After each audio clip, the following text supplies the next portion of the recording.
Hello everyone, this is Gene and I'm back with another video.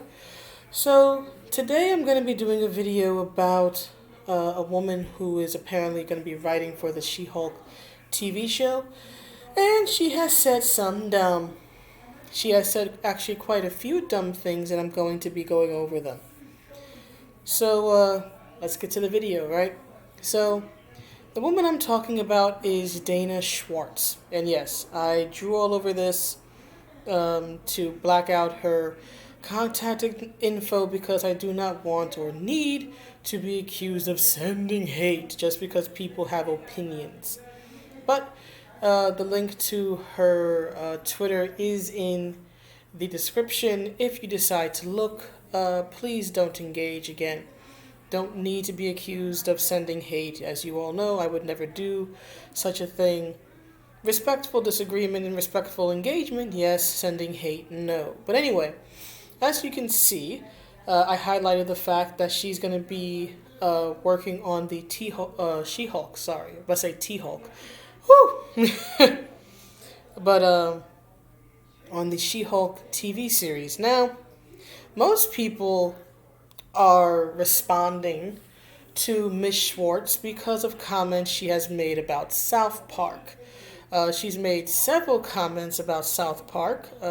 In particular, she had said that in retrospect, it seems impossible to overstate the cultural damage done by South Park, the show that portrayed earnestness as the only sin and taught that mockery is the ultimate inculation against all criticism, and then smugness is not the same as intelligence, provocation isn't the same as bravery, the lesser of two evils aren't the same. Now, I'm not going to respond to the comments about South Park. She made a many, and there are several videos from Nerdette's Newsstand, The Quartering, Heel versus Babyface, Yellow Flash, and many others that are weighing in on her comments about South Park. I'm not going to comment on that because I don't know enough about South Park to give an opinion. All I know is that it's always been a very crass cartoon, and that's not really my thing. So I'm going to let other people more knowledgeable than I comment on that. What I will say is that, although I haven't featured it here, there is a comment I've seen in several videos that she makes on Twitter about how she basically downplays censorship, and I'm like, no. Censorship is still a big problem in today's media. It's a big problem on YouTube. It's a big problem on Patreon, especially with Patreon. For example, last year they kicked Sargon off the platform because of what he said in a video on YouTube. So they kicked him off for using basically offensive language on a completely different platform separate from them. But then there's, of course, YouTube and many content creators, but especially those who make social commentary or political commentary. If you watch Tim Pool, you know he's always talking about how there are certain words he can't say, certain names he can't say, because if he does, then YouTube's going to shadow ban him or demonetize him. If you follow certain content creators like Liana K, she's always mentioning how her videos are being demonetized, right? It's a huge problem and a plague on YouTube that if anybody says anything that goes outside of what is acceptable to YouTube, then they're not going to be monetized. And for many people, monetization is important because of the fact that they use it. Either they use YouTube, I should say, either as a means of income, whether it's a supplementary income or a main income, they use it as income. So there is that. So censorship has always been and always will be a huge issue. So long as there are concerns about decency in the public space, and decency of public commentary and public art in the public space, there will always be concerns about censorship and how much is too much, right? Going on both sides of the issue. But the quote I want to address here in particular is where she says, "Smugness is not the same as intelligence. Provocation isn't the same as bravery. The lesser of two evils aren't the same." I actually do agree with her on this in a very general sense. I just wish that she would take her own advice because she knows, in my opinion, because I actually went through her Twitter and read many of her responses going back and forth with people over her comments about South Park. And what I can say, as someone who actually did read her Twitter feed, is she needs to take her own advice because she's being incredibly smug in her responses, basically characterizing everybody else's responses to her as proof that she is right, that they are just triggered, which is not always the case. It depends on content, context, the situation at hand, what the person said, what you said, so on and so forth. So, in my opinion, she hasn't made a real good defense of her arguments against South Park outside of just saying, "Ha ha, you're triggered, it totally proves my point." That's not an argument, that's being smug. That's being the very thing you are saying that the creators of South Park are. But anyway, and she's definitely being provocative in making these statements. So I think Miss Schwartz needs to take her own advice. But it's less her comment on South Park that I'm concerned about, and more about her comments about white men. And here's why. Here's some of the things she has said about white authors. Right? This comes from her account. "The literary canon as it exists is racist and patriarchal and keeps reinforcing itself." Then there's a link to some article. And then on the bottom here it says, "So yeah, high school students should stop reading Ernest Hemingway for, let's say 15 years. Then we can reevaluate." She then goes on to say, "You know what? Screw it. No novels by white men in high schools for the next 20 years. Now, this concerns me for a great many reasons. First of all, I can't speak to anybody else's high school experience but my own, but I do remember that when I was going through high school and going into college, like my first year of college, yes, we read several quote-unquote white authors. We read works by Shakespeare. We read The Great Gatsby by F. Scott Fitzgerald. We read Maus. We read The Metamorphosis by Kafka. We read parts of the Iliad and the Odyssey. So yes, there were a lot of white writers, but they came from different time periods and they came from different parts of the world, right? Greek culture and German culture and American culture, especially in their respective time periods, right? The ancient world, the 1920s, or whatever it is, are not the same. So I find this, just as someone who has read several of the classics, although I was made to. I didn't do it on my own. I was made to. I find this a bit, I guess you would say, short-sighted. Okay, white is not a monolith, right? White encompasses many different cultures originating from Europe and coming over to the Americas. So there's that. But also, in high school and going into college, we also read works such as A Raisin in the Sun, which was not written by a white man. It was written by a black woman, I believe. We read, what was it? We read Things Fall Apart, which was written by an African man, like literally an African man. I think he was Nigerian, I think. And then, of course, there was I Know Why the Caged Bird Sings, which was, of course, written by Maya Angelou, who was a African American woman. Right, so at least in my high school and early college experience, we were exposed to more than just white or male writers. So I think she really needs to reevaluate her statements here. But then again, I don't think that her statements are made to make people think. I think they're just meant to offend. And the crazy thing is that this is actually something I have had discussions with at my work, because there has been a push.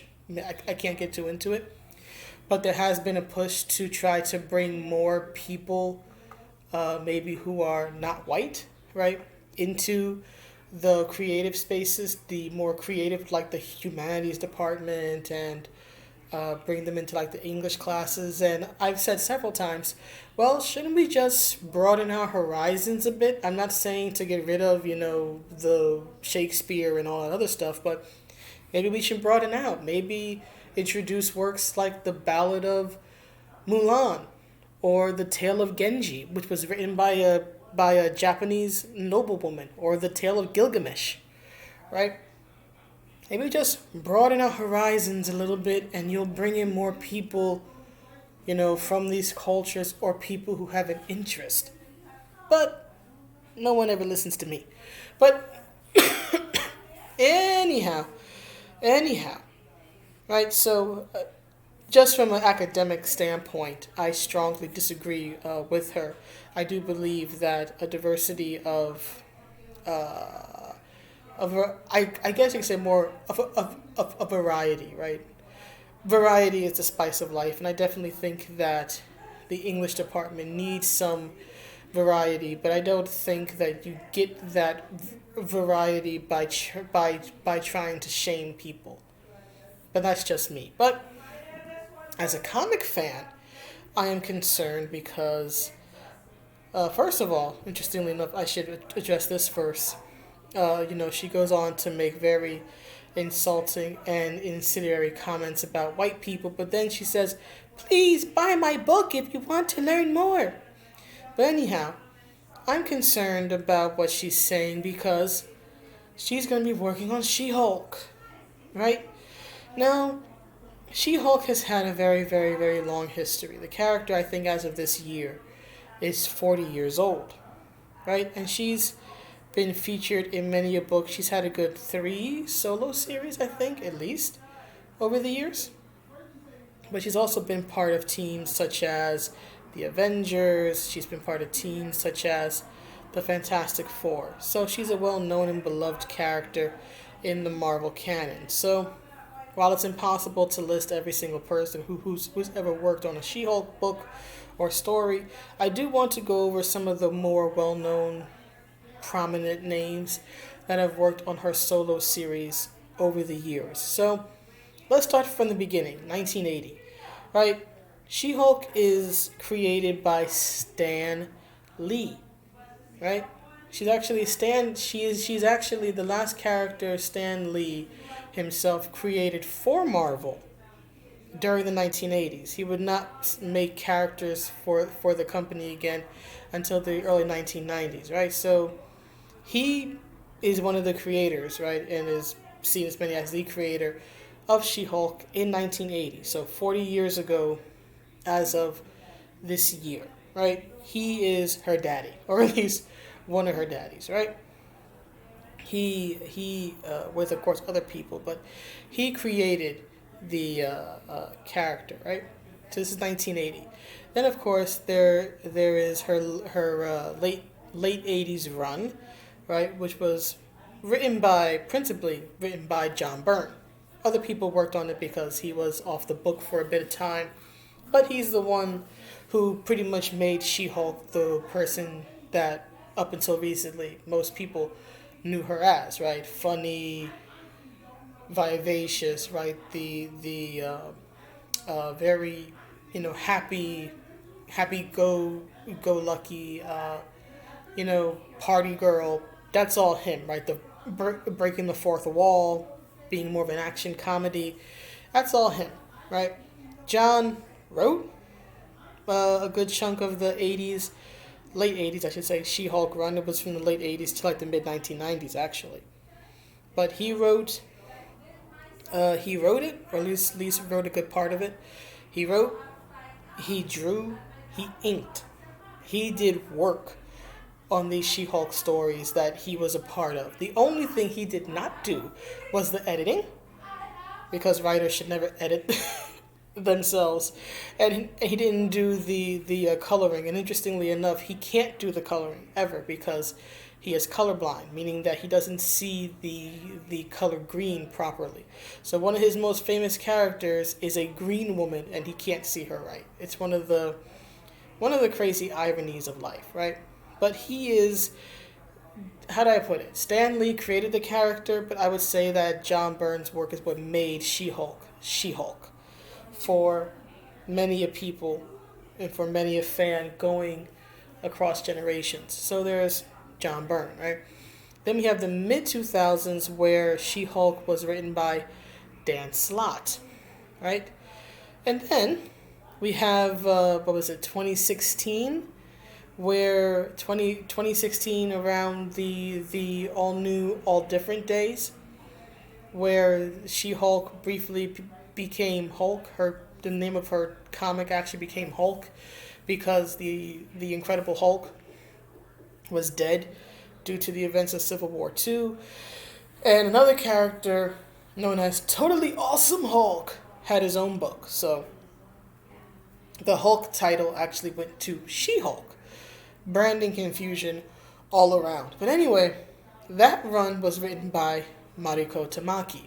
So, as you've no doubt noticed, there is a trend here, right? The trend is that white men, right, at least when it comes to her solo series, tend to write the character. And so, and this is just my opinion, having read what Ms. Schwartz has said online in a public space, I can say for myself that as a big fan of She-Hulk, as a big fan as especially of the more classic takes on her, right? The woman who is beautiful and strong and funny and vivacious, right? This version of She-Hulk. If Ms. Schwartz is of the opinion that male writers, and yes, I understand that in that tweet she's talking about male writers of novels, right? But a lot of comic book writers do dabble in novel writing. Chris Claremont's done it. Many of them have dabbled in novel writing. And even today, a lot of the writers that they bring on, for example, Mariko Tamaki, the writers that they bring on, in particular the female writers that they bring on for these comics, they tend to have a history writing YA novels, young adult novels. Mariko Tamaki's written a few. I think Eve Ewing, who I don't know if she's still working on Ironheart, but I know she was. Right, she has a history in YA. If you look at more of the current Marvel female staff, a lot of them have written for YA novels. So if Ms. Schwartz feels this strongly about white male writers, if she feels that, according to her own tweets, that white male writers are patriarchal and that we shouldn't have students in high school, right? Or, yeah, I would say high school. She was saying, don't read Hemingway, or rather don't make students read Hemingway for like 15 years. And then she says, don't let them read white male writers for 20 years. So for like a generation, right, is more or less what she's saying. So if she's going to say on a public forum that high school students should not be exposed to white male writers for 2 decades, for a generation, imagine what she could possibly do to a character who is the creation of a white man, who's had some of her most famous runs written by white men. She-Hulk, as much as I love her, is a white man's creation, right? I have no problem with that personally.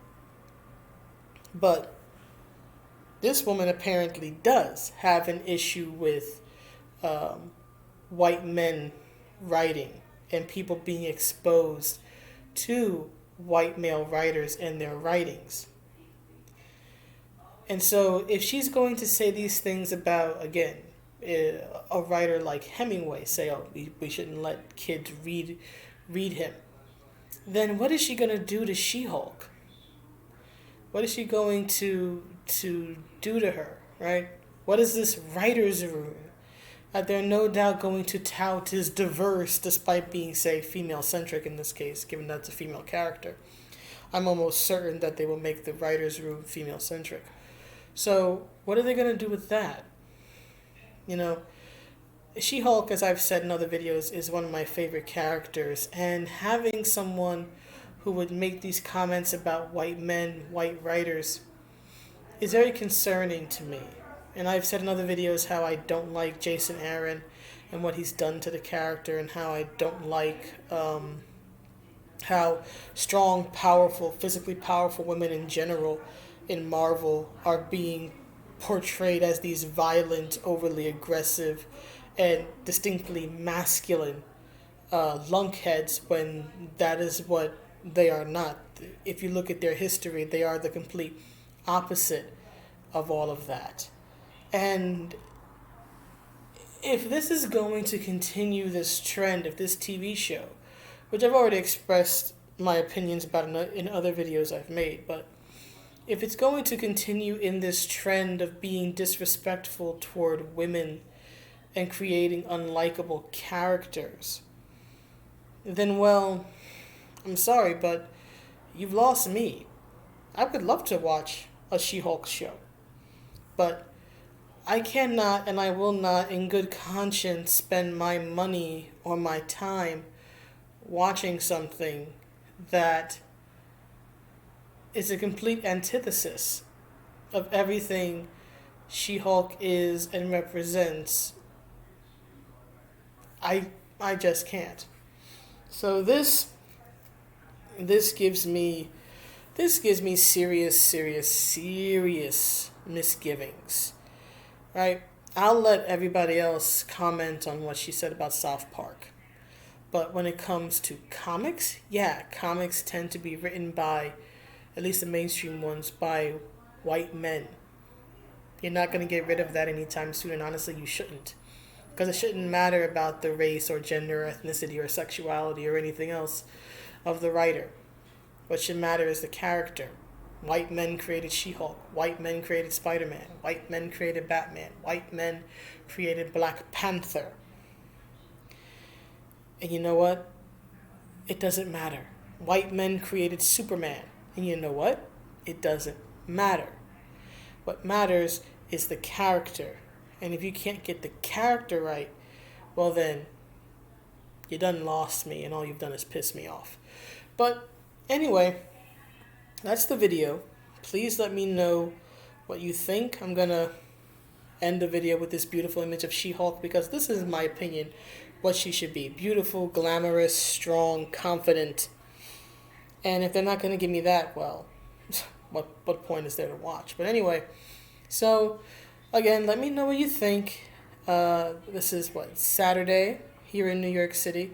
Saturday and the sun's out. Weather is cold, but at least it's sunny out.